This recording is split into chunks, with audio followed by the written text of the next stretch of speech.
Alors voilà, je répondrai probablement pas à la problématique des aides-soignantes. C'est vraiment des professionnels qu'on a peu dans notre public apprenant, mais en effet, je veux essayer d'insister sur notre conviction.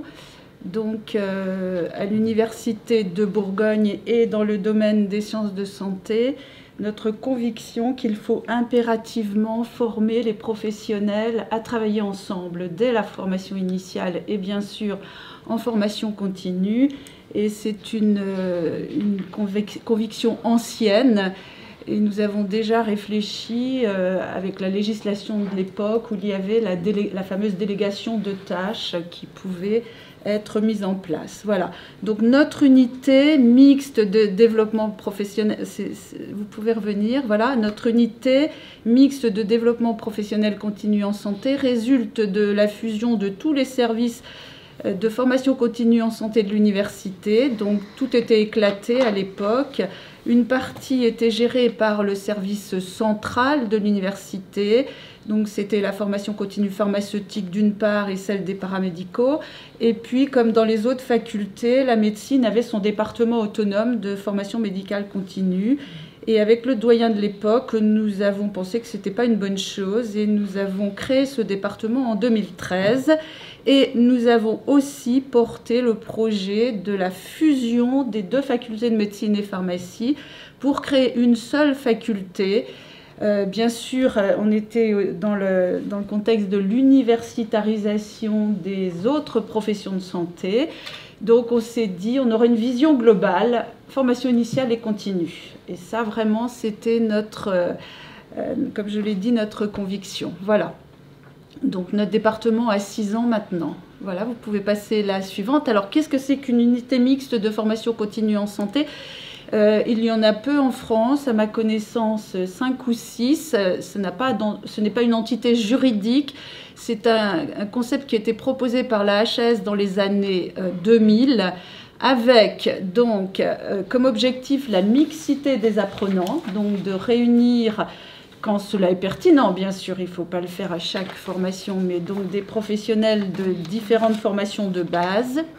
La mixité des intervenants universitaires et professionnels, donc ce ne sont pas que des universitaires, mais nous faisons intervenir des professionnels, et un objectif de créer des partenariats avec des organismes privés, et c'est ce que nous faisons, nous co-construisons des programmes pour répondre à des besoins, donc avec des organismes privés dans le cadre d'un conventionnement tout à fait classique. Voilà, donc ce que c'est qu'une unité mixte, donc c'est un outil, je trouve, qui nous permet de répondre aux besoins et notamment de formation interprofessionnelle. Voilà.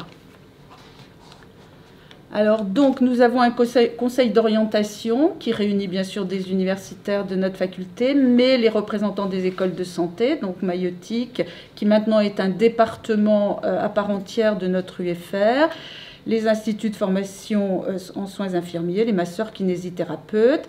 Nous avons des professionnels de santé hospitaliers, donc CHU, CH, centre anticancéreux. Nous avons des représentants des URPS et des ordres. Nous n'avons pas de représentants de l'hospitalisation privée, mais tout est ouvert, bien entendu.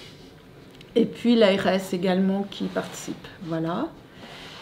Donc nous avons été agréés organismes pour proposer des programmes validant le DPC, dont on parlera tout à l'heure Madame Lenoir-Salfati, donc entre fin 2014 et fin 2015, donc pour toutes les professions de santé. Nous sommes certifiés ISO 9001 depuis 2018 et puis nous sommes en train de travailler sur la certification formation continue à l'université. Voilà. Donc, nous sommes une équipe de 17 personnes, dont 4 ingénieurs d'études qui gèrent les formations et nous avons fait le choix de recruter des professionnels de santé pour le développement des formations. Là, c'est vraiment leur travail et notamment des développements interprofessionnels. Voilà. Donc, au total, nous proposons actuellement une centaine de formations. Donc on ne voit pas très bien parce que les couleurs ne sont pas tout à fait celles que j'avais, mais vous voyez en bleu sur le camembert, c'est pour l'instant essentiellement des formations diplômantes, donc DU, diplôme d'université et diplôme interuniversitaire, mais nous construisons ces diplômes en modules qui peuvent être ouverts de manière indépendante, et quelqu'un qui a suivi tous les modules peut à la fin valider le diplôme. Voilà. Et en rouge, donc nos formations courtes. Donc vous voyez, c'est classique à l'université. On est quand même encore beaucoup sur des formations diplômantes.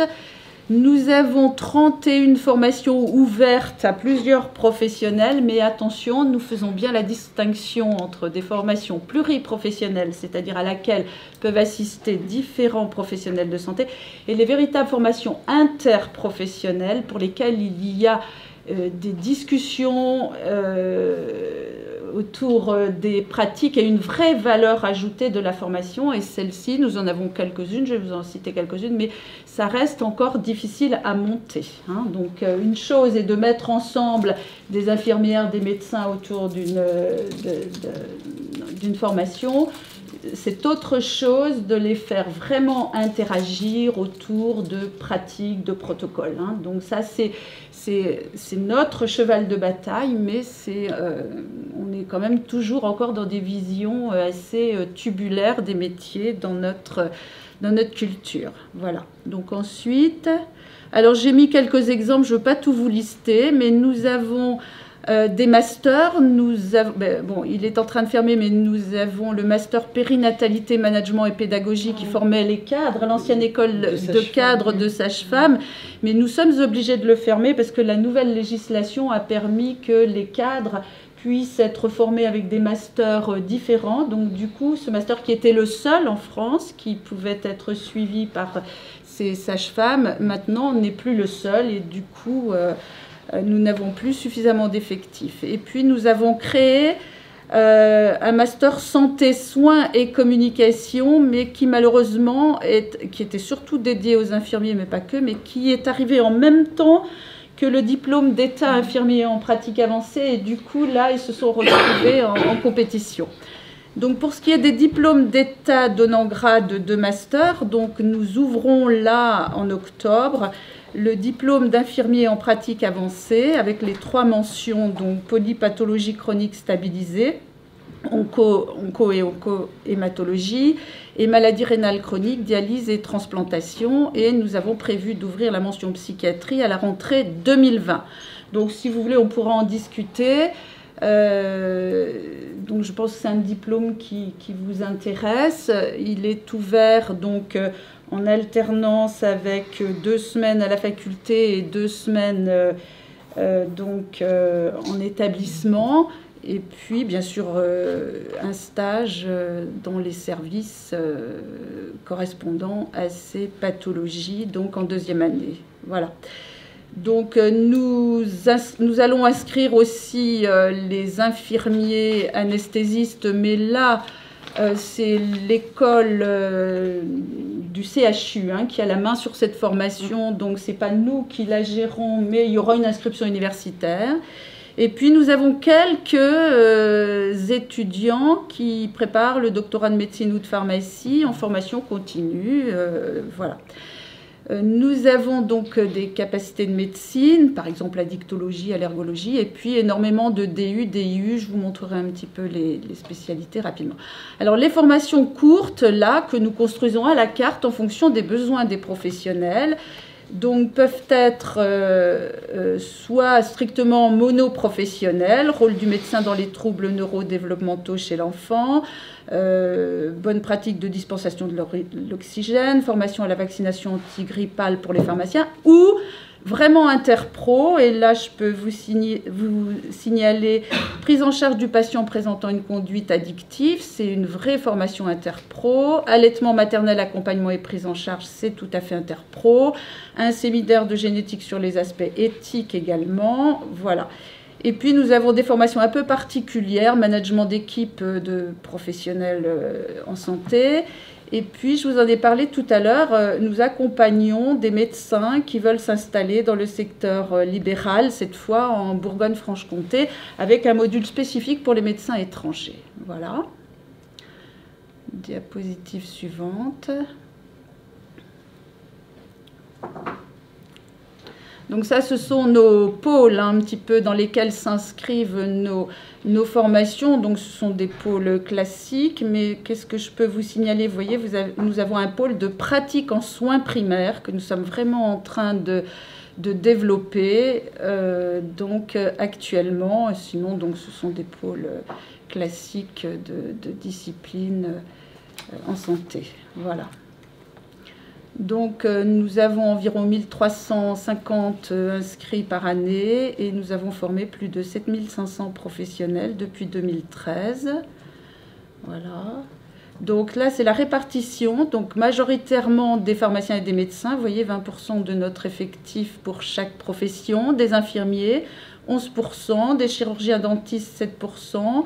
Des diététiciens, des sages-femmes, des préparateurs en pharmacie, des masseurs kinésithérapeutes, qui nous demandent des formations d'ailleurs, davantage. Des aides-soignantes, vous voyez, très peu, 1%. Et puis d'autres acteurs du domaine de la santé. Voilà. Donc, juste, je voudrais finir pour vous donner nos spécificités universitaires par rapport à d'autres organismes de formation. Donc, vous l'avez compris, nous sommes une unité mixte avec ses particularités et vraiment notre objectif premier, c'est de développer des formations interprofessionnelles. Vous l'avez compris, nous sommes un organisme universitaire de formation continue, donc nous devons, c'est notre mission d'universitaire, nous appuyer sur la recherche et la pluridisciplinarité donc, à laquelle nous avons accès, donc, notamment santé et par exemple activité physique adaptée. Donc ça, c'est la faculté STAPS. Santé et économie de la santé, santé et droit de la santé, santé et communication, hein, donc communication pour les patients, enfin auprès des patients.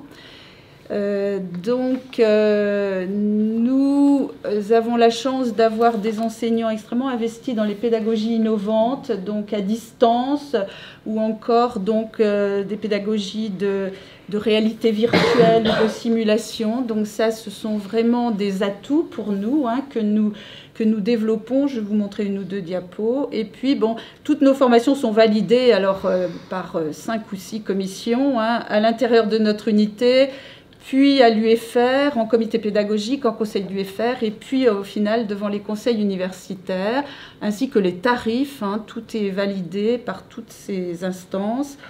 Et puis, mais ça, c'est peut-être pas une spécificité, mais nous sommes très attachés à avoir dans notre équipe des professionnels de santé chargés du développement. Voilà. Alors, juste pour illustrer les 2 premiers items, donc l'expertise scientifique sur laquelle nous appuyons notre formation. Donc, nous avons pu, hein, au bout de 3 ou 4 ans de travail, recruter 2 pharmaciens en thèse qui travaillent sur la formation et la place du pharmacien dans l'exercice coordonné. Donc on est en plein dans notre stratégie de formation interprofessionnelle. Et à titre d'exemple, nous avons mis en place depuis le début de l'année des cercles de qualité médecins-pharmaciens qui ont pour objectif de réfléchir sur les pratiques de prescription. Ça peut intéresser les EHPAD aussi d'ailleurs.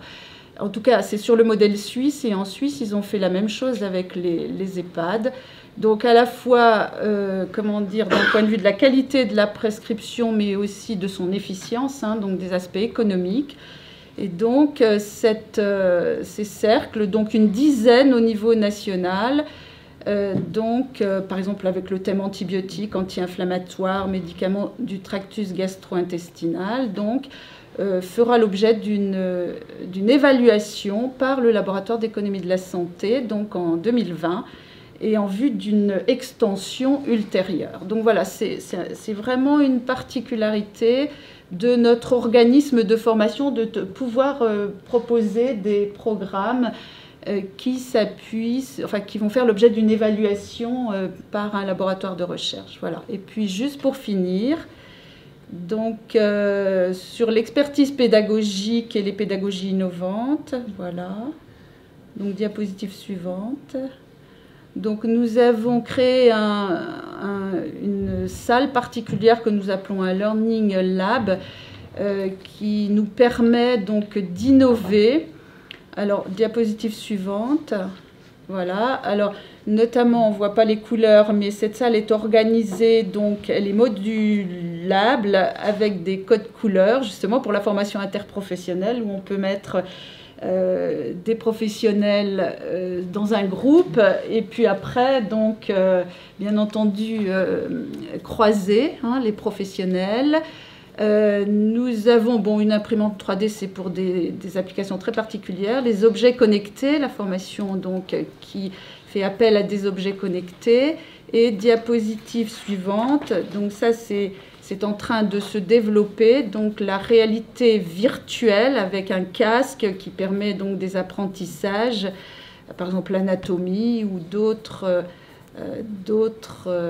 apprentissages, comme par exemple travailler sur les phobies, etc. Et puis, diapositive suivante, et ce sera la dernière.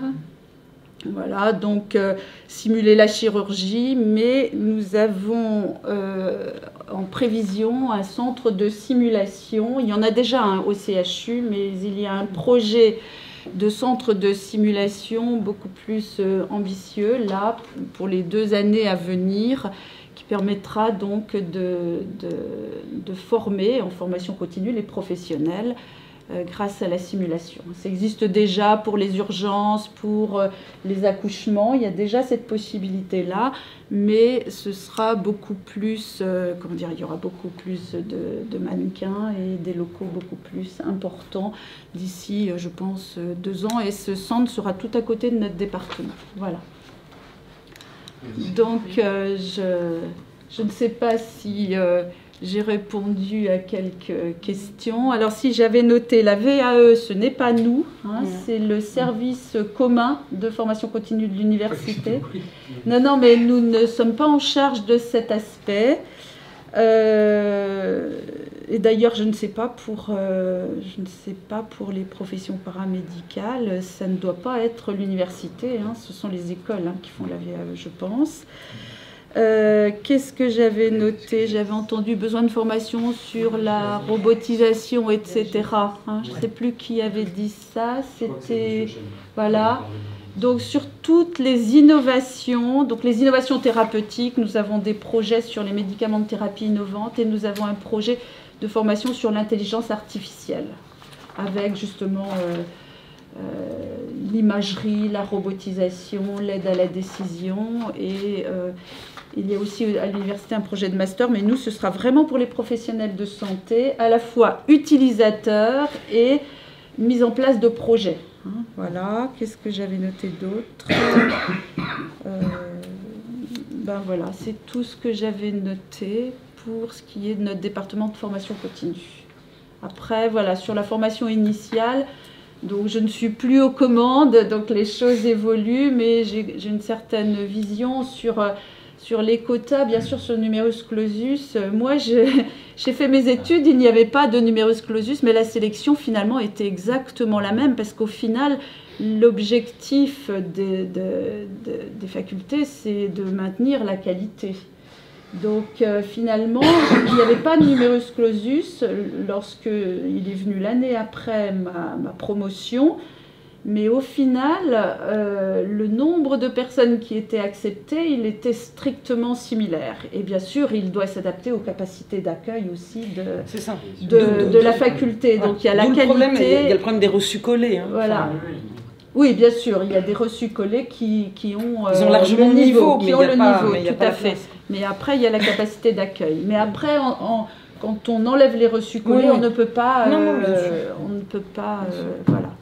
Après, donc, il y a la réforme de la formation qui permettra donc, à des étudiants de se former à d'autres métiers, etc.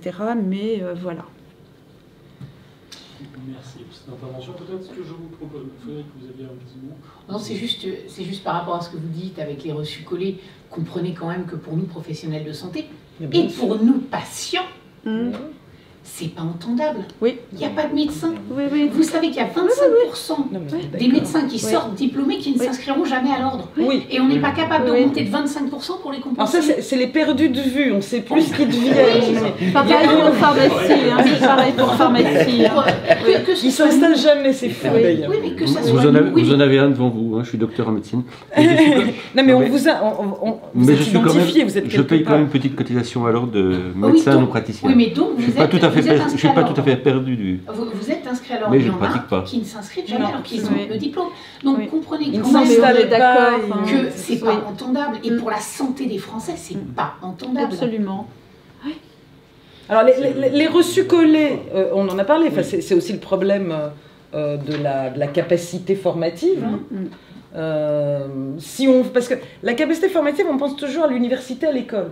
Bon, alors on peut faire des amphis, on augmente les... Mais il y a les stages. Il y a les stages. Ah oui. Mais si. Mais on en reparlera. Non, venez pas sur les stages. Oui. Non, mais on parle pas. Parce qu'il y a de la capacité d'accueil, simplement on ne veut pas nous donner les stagiaires. Non, j'ai vu le sujet avec le privé, j'ai suivi ça. Il y a aussi des maquettes qui exigent des stages pour que le diplôme... Enfin, les infirmiers, moi, c'était effrayant. Quand j'étais à la DGOS, on me disait, et c'est vrai, il y a des gens qui ont leur diplôme d'infirmier, ils ne sont pas passés une fois en MCO. D'accord ? Parce que leur école est adossée à tel ou tel établissement, qu'ils ont réussi à trouver des capacités de stage en SSR, psy, machin, etc. Il y a des gens aujourd'hui qui ont un diplôme infirmier, qui n'ont pas passé 6 mois, 4 mois, 3 mois en MCO. Enfin, il y a une problématique. Je dis pas... Là, quand je parle de stage, c'est pas... effectivement, on pourrait en donner au privé, je connais le sujet. Mais c'est organiser un parcours de stage qualifiant. C'est-à-dire qu'à la fin du diplôme, ils sont passés dans un certain nombre de secteurs qui les rend, quand vous les recrutez, potentiellement plus employables qu'aujourd'hui. La psychiatrie, c'est désastreux, ils ne savent pas faire. Ils arrivent en psychiatrie, maintenant qu'on a le diplôme unique d'infirmier, ils arrivent en psychiatrie. La psychiatrie, il y a eu, dans le diplôme infirmier, il doit y avoir 3-4 mois, pas de stage forcément obligatoire. Il y en a qui arrivent qui ne connaissent pas l'environnement santé mentale. C'est pour ça que ce que vous disiez, c'est pour ça que je parle de stage en ce sens, hein, pas il manque des places de stage. Comment on organise de façon des parcours de stage qualifiants où, avant d'avoir le diplôme, il est passé là où il a pu apprendre les différents aspects du métier. Et aujourd'hui, on a des angles morts permanents dans cette organisation de parcours cohérent. Après, on pourrait penser à d'autres terrains, sans doute, mais pas simple. Alors, je vous propose peut-être un moment sympathie, avant de passer à votre intervention et d'écouter M. Fabre, de faire une rapide pause.